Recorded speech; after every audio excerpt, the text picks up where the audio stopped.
You're tuning into Black and White Sports on YouTube. The no-holds-barred truth on sports. The main event starts. All right, Black and White Sports supporters, let's talk about the Texas and the Vandy game.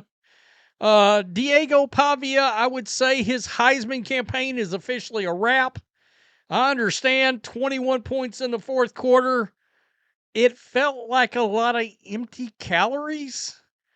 For whatever reason, it felt like the Longhorns quit pressing on defense in the fourth quarter.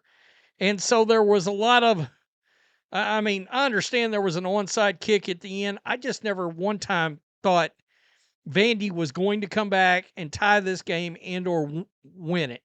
All right, Texas dominated the majority of this game. Pavia looked terrible until the fourth quarter. And I guess maybe his fans will just go nuts over that. I'm not. Because when Texas was sending the dogs after him, he didn't look so good.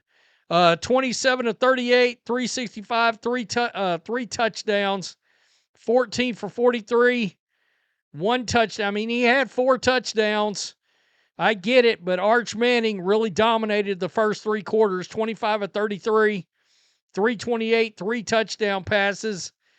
You got Wisner that was 18 for 75. A lot of people declaring that the Diego Pavia Heisman campaign is a wrap. I think it's a wrap.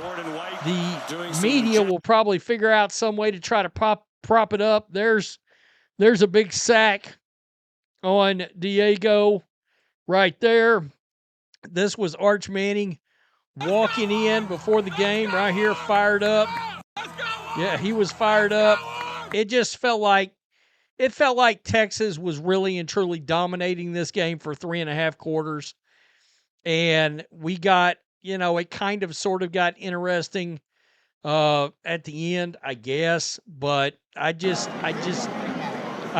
did not feel like this thing was in jeopardy. Arch Manning look sharp. Look at this little rollout. Hell of a nice pass to the end zone for a touchdown. I loved what I saw out of Arch Manning. This was Arch Manning flashing future number 1 overall pick, not in 2026, but probably in 2027. This is sort of what we've been waiting on. The last couple of weeks, Arch has looked a lot better. He looked freaking great today. He did. Let me turn this down right here. And, of course, there is Wisner with the run-in for the touchdown. It was ugly then. It was 24-3 at that point. It was a bloodbath. And you had a lot of people, clowning Vanderbilt. I believe the first selection show is this week. I cannot imagine Vanderbilt still being in the top 12. I wouldn't think so. I would think Notre Dame will enter the conversation here. It's going to be interesting to see sort of 2 straight wins out of Texas. Texas fans chanting overrated against Vanderbilt. They were chanting overrated against Diego Pavia right here. Less than 2 weeks ago, he hit the Heisman pose. Vanderbilt is back to being the laughing stock of the SEC. Vanderbilt, anytime they have a road game against a top 25 team. No, get those lights off. Off. Turn them off. They're too bright. Turn them off. Let's go. Ready? Turn off the lights. Oh, that's good, damn it. Arch Manning against Vanderbilt. Peyton Manning. That's right. Some good old-fashioned, some good old Peyton. Vanderbilt bettors watching this start. Yeah. These betting sites, they clown the shit out of some people. Vanderbilt's Linsanity run is over. Yeah, the Linsanity run, it is a wrap. I believe for Vanderbilt, it was a belt-to-ass game for the great majority of this game. Nothing warms the soul more than watching Diego Pavia get humbled. Maybe he should spend a little more time practicing, a little less time acting like a jackass. I mean, really? Shit. He's had how many years in school at this point?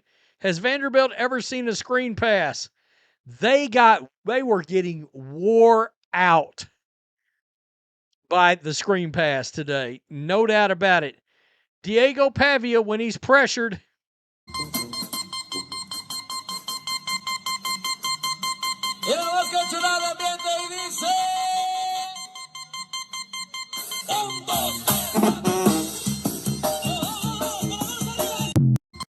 Oh, damn. Oh, damn. I don't even know what the hell that is, but it's good. It's good. Oh, my boy. Maxwell Jacob Friedman. That's right. Diego Pavia, when he's playing against a team with a pulse. Mid.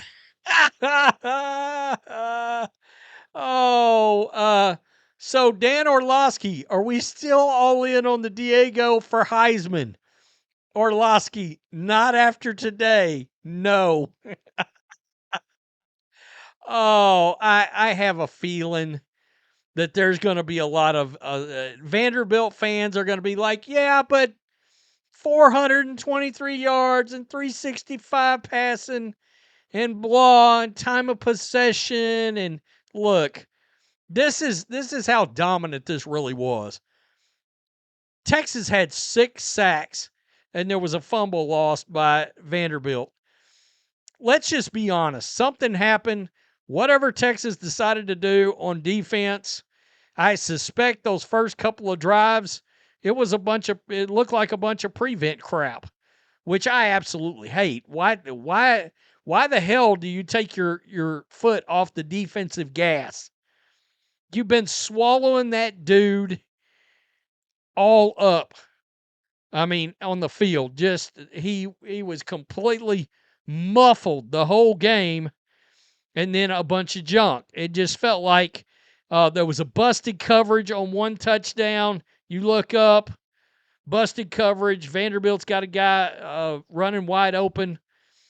I'm sorry. It just felt like I said. Even as they were lining up for the onside kick, I was like, Texas is not losing this game. It just never felt like it truly was in peril. It was dominance for the great majority of this game. I mean, let's just be real. Arch Manning went out there and destroyed them. And Texas took their foot off the gas offensively. I didn't love that from Sark. You know? Sark, quit talking to the Titans, will you? Why would you want that job? I mean, I'm not even a Longhorns fan. It's arguably the best job in college football. Boosters and yada, yada, yada, money. I mean, I know it's the National Football, but I mean, it's like barely the National Football League. That owner, Amy Adams Schrunk, she's a joke. Sark, stay away from it. If you're going to the NFL, don't go there.